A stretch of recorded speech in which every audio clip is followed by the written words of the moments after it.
Welcome back to my channel. আপনারা আশা করি সবাই ভালো আছেন, আমিও ভালো আছি। গতকাল মার্কেটের এরকম একটা অবস্থা, কি কারণে এত বড় মার্কেট ডাম্প করছে সেই বিষয়টা নিয়ে আলোচনা করব। পাশাপাশি আলোচনা করব যে বিটকয়েনের মার্কেটের অবস্থান এই মুহূর্তে কি অবস্থানে আছে, এবং ইথিরিয়ামের মার্কেট এবং টোটাল থ্রি মানে অলস কয়েনের মার্কেট কি অবস্থানে আছে, এখান থেকে কি করতে পারে সেই বিষয়গুলো নিয়ে বিস্তারিত আলোচনা করব। সো প্রথম দিকে আমরা যদি এই জায়গাটাতে দেখি, তার যে বিটকয়েনের অল টাইম আগের হাইটা ছিল, সেই অল টাইম হাইটা গতকালকে কিন্তু ক্রস করে উপরের দিকে গেছে, ঠিক আছে। এবং এই জায়গাটাতে অনেকজনে একটু বুলিশ হয়ে গেছিল যে মার্কেট এখান থেকে হয়তোবা আরও একটু উপরের দিকে যাবে, যেমন বিটকয়েনের বেলায়। সো ওইখান থেকে কিন্তু একটা ইন্ডুসমেন্ট এরিয়া ক্রিয়েট করছে, মানে এই যে জোনটা আছে এই জোনটা কিন্তু একটা ইন্ডুসমেন্ট জোন তৈরি করছে। আমি ছোট টাইম ফ্রেমে চলে যাই, 1 আওয়ার টাইম ফ্রেমে চলে যায়। সো এই জায়গাটাতে আমরা দেখতে পাচ্ছি যে এই জায়গাটা ক্রস করে দেন কিন্তু এখান থেকে মার্কেট রেপিডলি এই জায়গাটাতে ফল ডাউন করে, এবং এতটাও ফল ডাউন করতো না যদি না গতকালকে পিপিআই ডাটার যে রেটটা আছে, এই যে পরিসংখ্যানটা গতকালকে আসে পিপিআই ডাটার, এটা এতটা ব্যাড হইতো, ঠিক আছে। সো ওই ডাটাটা কি, ওই বিষয়টা নিয়ে আলোচনা করব। সো আমরা সিপিআই ডাটা যেটা জানি, সিপিআই ডাটা হচ্ছে যে কনজুমার যে ইন্ডেক্সটা আছে সেই সিপিআই ডাটা, এবং পিপিআই ডাটা হচ্ছে যারা প্রডিউসার আছে, প্রোডাকশনে যারা থাকে, মানে একটা কান্ট্রিতে যারা প্রোডাকশন করে, যে কোনো প্রোডাকশন, সেই প্রোডাকশনের যে কষ্ট আছে সেই প্রোডাকশনের কষ্টটা কিন্তু অনেকটা বেড়ে গেছে। এবং এই জায়গাটাতে যদি আমরা একটু লক্ষ্য করি, এখানে অনেক হাই ছিল এখানে 2022 সালে, 2022 2021 এই জায়গাটাতে অনেকটা হাই ছিল। এর মূলত কারণটা ছিল ওই সময় করোনার সময়, দেন কিন্তু এটার কারণে এই জায়গাটাতে হিউজ পরিমাণ হাই ছিল। দেন আস্তে আস্তে কিন্তু এই জায়গায় ফল ডাউন করা শুরু করে, আস্তে আস্তে ফল ডাউন করে। বাট এই জায়গাটাতে যদি আপনারা লক্ষ্য করেন, আপনারা দেখবেন যে 2025 সালে এখানে প্রিপেড ডেটা ছিল 2025 সালে এই জায়গায় 3.8, এবং এই জায়গাটাতে যদি আমরা দেখি এই মুহূর্তে আছে 3.3, যেটা কিন্তু ওভারঅল এই জায়গায় কিন্তু প্রোডাকশন কস্টটা বেড়ে গেছে, যার ফলে কিন্তু মার্কেটের আমাদের এরকম একটা মুভমেন্ট দেখা গেছে। সো মানুষজন কি করছে, মানুষজন এই জায়গাটা থেকে সেলিং করছে, সেলিং করে এই জায়গাটা থেকে বেরিয়ে হয়ে গেছে। এবং যে কোনো জিনিস থেকে আপনার মনে করেন যে স্টক মার্কেটের যে কোনো স্টক থেকে, এবং ক্রিপ্টো মার্কেটে যেগুলো রিস্কি অ্যাসেট থেকেও বের হয়ে গেছে এখান থেকে, ঠিক আছে। সো এখন কথা হচ্ছে যে মার্কেটের অবস্থানটা কি এই মুহূর্তে, এবং এইখান থেকে মার্কেট কি করতে পারে সেই বিষয়টা নিয়ে একটু আলোচনা করব। সো 1 ঘন্টা টাইম ফ্রেমে যদি আমরা চলে আসি, এখানে আমরা যতটুকু ধারণা করছিলাম, আমি আগে ওয়ান ডে টাইম ফ্রেমে চলে যাই। সো মার্কেট এতটুকু যে ফল ডাউন করছে, আমাদের যতটুকু ধারণা ছিল, যদি এতটুকু পর্যন্ত ফল ডাউন করতো মার্কেট এখান থেকে, তার যে আগের রেজিস্ট্যান্স জোনটা ছিল, এই জোনটা যদি এখানে ব্রেক না করে এটা বেস তৈরি করে মার্কেট উপরের দিকে দিত, তাহলে ধরে নিতাম যে হ্যাঁ মার্কেট এখান থেকে ভালো একটা মোমেন্টামে আছে। বাট এখানে কিন্তু একটা হিউজ বড় একটা ক্যান্ডেল কি ক্রিয়েট করছে, রেড ক্যান্ডেল, এবং যেটার কারণে কিন্তু মার্কেট অনেকটা কারেকশন নিচ্ছে অলস কয়েনগুলো, ঠিক আছে। এবং ইথিরিয়ামেরটাও দেখবো যে ইথিরিয়ামের অবস্থানটা কি। বাট আপনি যদি ডেলি টাইম ফ্রেমেও বড় টাইম ফ্রেমে একটু লক্ষ্য করার চেষ্টা করেন, এই জায়গাটাতে মার্কেট কিন্তু এখনও তার কিন্তু উপরের দিকেই মুভমেন্টটা রাখছে, ঠিক আছে। সো যদি মার্কেট যদি এইটা ক্রস করে 1,11,000, তাহলে কিন্তু মার্কেট এখান থেকে একটু বেয়ারিশ মুভমেন্টামে আসবে। বাট আমার মনে হয় না যে এটা এখন ক্রস করবে তার যে লটা আছে এই জায়গায় ল। সো এদিকে যদি একটা ল ক্রিয়েট করে ফেলে মার্কেট বিটকয়েনের বেলায়, ঠিক আছে, ধরুন যে এই জায়গাটাতে অথবা তারও নিচে 1,15,000 বা 16,000 বা এই জায়গাগুলোতে যদি একটা ল ক্রিয়েট করে ফেলে, লর হাই ক্রিয়েট করে ফেলে বিটকয়েন, সো দেন কিন্তু ওইখান থেকে মার্কেট বুলিশ, এবং ওইখান থেকে মার্কেট কিন্তু আবার রিটার্ন একটা ভালো একটা জায়গায় পৌঁছাবে, ঠিক আছে, বিটকয়েনের বেলায়। সো এটা আমরা ওয়ান ডে টাইম ফ্রেমে দেখলাম। এখন 1 আওয়ারের টাইম ফ্রেমে যদি দেখি, 1 আওয়ারের টাইম ফ্রেমটা একটু আমরা এই জায়গাটাতে অ্যানালাইসিস করি। 1 আওয়ারের টাইম ফ্রেমে যদি এই মুহূর্তে দেখি, সেক্ষেত্রেও কিন্তু এই জায়গাটা থেকে ভালো একটা নিচের দিকে সুইং ল ক্রিয়েট করছে 1,17,000-এর এই জায়গাটাতে।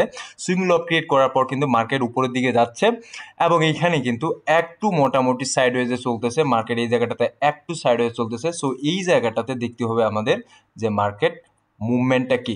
যদি এইখান থেকে মার্কেট আবার রিটার্ন ব্যাক, মানে পুল ব্যাক করে, মানে নিচের দিকে ফেলে দেয়, তাহলে কিন্তু মার্কেট হয়তোবা এখানে এই যে লটা আছে এটাও ব্রেক করে দিতে পারে।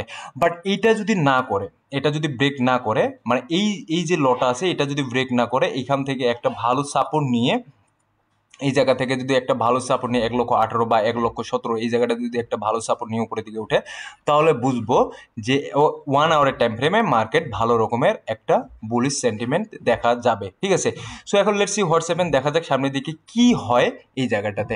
কারণ টোটাল থ্রির দিকে যদি আমরা আসি, টোটাল থ্রির কন্ডিশনও কিন্তু সেম একই পর্যায়ে আছে, এবং তার যে যে ইয়েটা আছে, রেজিস্ট্যান্স জোনটা আছে, এটাও কিন্তু অলরেডি ব্রেক করে ফেলছিল, ব্রেক করে কিন্তু মার্কেট অনেকটা নিচের দিকে আসে। ঠিক আছে, এটা 1 আওয়ারের টাইম ফ্রেমে আছে, বাট 1 আওয়ারে যদি এই জায়গাটাতে দেখি, এখান থেকে 1.01 ট্রিলিয়নের যে জায়গাটা আছে, এটা কিন্তু এখন পর্যন্ত ব্রেক করে নাই। সো এটা যদি ব্রেক না করে, তাহলে মার্কেট স্টিল আমাদের কাছে এখন পর্যন্ত বুলিশ, এবং এটাই যদি তার ল হয়, ঠিক আছে, এটাই যদি তার ল হয়, তাহলে কিন্তু এখান থেকে মার্কেট একটু কারেকশন নিয়ে হয়তোবা আরো উপরের দিকে যাবে।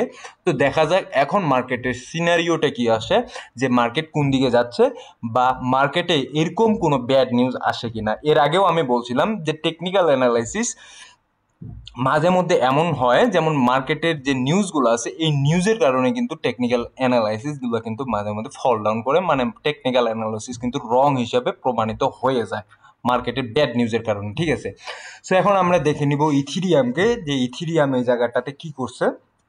গতকালকে যে ইথিরিয়ামের চার্টটাতে আমি বলছিলাম যে এই জায়গাটাতে কিন্তু একটা স্ট্রং একটা বুলিশ একটা পজিশনে আছে ইথিরিয়াম, এবং এই জায়গা থেকে খুব মোটামুটি হয়তোবা কিছুটা কারেকশন নিয়ে আবার উপরের দিকে যাওয়ার পসিবিলিটি আছে।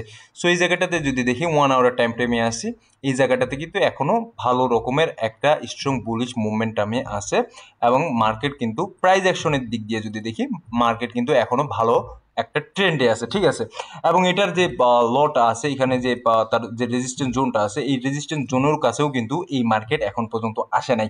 সো এই জায়গাটাতে, যে জায়গায় অলরেডি এই জায়গাটাতে যদি ল ক্রিয়েট করে ফেলে, ঠিক আছে, এবং মার্কেট যদি এটাই যদি ল হয়ে যায়, লোয়ার হাই যদি এটা হয়ে যায়, তাহলে কিন্তু দেন মার্কেট এখান থেকে ভালো রকমের একটা পারফরমেন্স করবে, এবং এখান থেকে অল টাইম যাওয়ার একটা পসিবিলিটি আছে। ঠিক আছে, সো গতকাল এবং গত পরশু আমি কিন্তু দুদিন ধরে দেখতেছিলাম যে অল টাইম খুব কাছাকাছি গিয়েও এই জায়গাটাতে অল টাইম হাই ক্রিয়েট করতেছে না, এবং গতকালকের যে নিউজটা আসছে, এই নিউজটার কারণে কিন্তু এই জায়গাটাতে হিউজ পরিমাণে মানুষ লিকুইডেট হয়ে যায়। বিশেষ করে আমরা বিটকয়েনে এবং ইথিরিয়ামে সবচেয়ে বেশি মানুষ এই জায়গায় লিকুইডেট হয়ে গেছে, বিটকয়েনেও মোটামুটি হয়েছে, কিন্তু বিটকয়েনের তুলনায় কিন্তু এই জায়গায় ইথিরিয়ামে ভালো পরিমাণে এখানে লিকুইডেট হয়েছে। সোলানাতে বলেন বা এক্সআরপিতে বা ডজে বা প্রত্যেকটা কয়েনে কিন্তু এই জায়গাটাতে ভালো রকম লিকুইডেট হয়েছে। এবং 1 আওয়ারের টাইম ফ্রেমে যদি দেখি, এই জায়গাটাতে কিন্তু যারা শর্ট আছে, শর্টে কিন্তু অনেকজনে এই জায়গাটাতে লিকুইডেট হয়ে গেছে। সো এখন তো এই জায়গাটাতে এখন আমরা দেখবো বিটকয়েনের ডোমিনেন্সের সিচুয়েশনটা কি অবস্থা নিয়ে আছে, কারণ বিটকয়েনের ডোমিনেন্সের উপর ডিপেন্ডস করতেছে অনেক কিছু। সো বিটকয়েনের ডোমিনেন্সটা আমরা একটু এই জায়গাটাতে দেখি। সো গতকালকে আমি বলছিলাম যে বিটকয়েনের ডোমিনেন্স এই জায়গাটাতে যদি ফল ডাউন করে, বা বিটকয়েনের ডোমিনেন্স এই জায়গা থেকে যদি ভালো রকমের একটা ফল ডাউন আসে, সেক্ষেত্রে কিন্তু আমরা অলস কয়েনে একটা ভালো মুভমেন্ট দেখতে যাচ্ছি। ঠিক আছে, সো এই মুহূর্তে যদি আমরা বিটকয়েনের ডোমিনেন্সের দিকে তাকাই, এই জায়গাটাতে কিন্তু 1 আওয়ারের টাইম ফ্রেমে কিন্তু এখন বুলিশ একটা সেন্টিমেন্টে আছে, বা মার্কেট উপরের দিকে উঠতেছে বিটকয়েনের ডোমিনেন্স। ঠিক আছে, সো এটা যদি আমি 1 ডে টাইম ফ্রেম করে দিই, সেক্ষেত্রে আরো বুঝতে সুবিধা হবে যে মার্কেট কি সিচুয়েশনে আছে। সো 1 ডে টাইম ফ্রেমে যদি আমি দেখি, 1 ডে টাইম ফ্রেমে কিন্তু মার্কেট এখনো পর্যন্ত নিচের দিকেই আছে, বা মার্কেট বা বিটকয়েনের ডোমিনেন্স এখন পর্যন্ত কিন্তু নিচের দিকেই আছে। সো এই জায়গাটাতে আমাদের একটু মনের মধ্যে আশা থাকতেই পারে যে বিটকয়েনের ডোমিনেন্স এই জায়গায় এখন পর্যন্ত ওইভাবে কিন্তু বাড়তেছে না, বাট এই জায়গায় আমাদের অল যে কয়েনগুলো আছে, সেই অল কয়েনগুলোর অবস্থানও কিন্তু আমরা একটু দেখে নেব। যেমন ইথিরিয়ামটা দেখে নিলাম, তার পাশাপাশি যদি আমরা সোলানারটা দেখে নিই, সোলানাটা কি করতেছে, সোলানারটা দেখে নিব আমরা এই জায়গাটাতে। সো সোলানা যদি আমরা দেখি, সোলানা কিন্তু মোটামুটি এই জায়গাতে 1 ডে টাইম ফ্রেমে আসি, এটা আমরা চলে যাব 1 আওয়ারের টাইম ফ্রেম। 1 আওয়ারের টাইম ফ্রেমে চলে গেলে আমরা বুঝতে পারবো যে সোলানার অবস্থানটা কি। সো সোলানা বলুন বা অন্যান্য যে এই জায়গাটাতে সোলানা যদি আমরা দেখি, ডাবল টপ এই জায়গাটাতে ক্রিয়েট করছে। ঠিক আছে, সো এখন এই জায়গায় কিন্তু ওই সেম একই অবস্থা বিটকয়েনের মতো ভালো বড় রকমের এই জায়গাটাতে একটা ইন্ডুসমেন্ট এরিয়া ক্রিয়েট করে দেন কিন্তু মার্কেটকে এই জায়গাটাতে বড় রকমের ভালো রকমের পুল ব্যাক করাইছে, মানে এই জায়গাটাতে মার্কেটকে নিচের দিকে ফেলে দিচ্ছে, ঠিক আছে। সো এখন যদি আমরা 1 আওয়ারের টাইম ফ্রেমে এই মুহূর্তে দেখি এই জায়গাটাতে মার্কেট কিন্তু এখন একটু নিচের দিকে আছে বা মার্কেট এখানে একটু সাইডে হওয়ার চিন্তা ভাবনা করতেছে।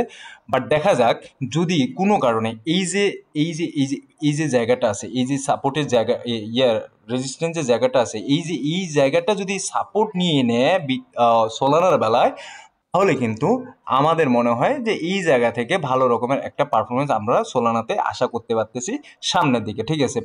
এবং এই জায়গাটাতে যদি আমরা বিএনবির দিকে লক্ষ্য করি, বিএনবিটাও একটু দেখে নিই। বিএনবি কিন্তু রেপিডলি হিউজ পরিমাণে এই জায়গাটাতে ভালো পরিমাণে আমাদেরকে প্রফিট দিছে।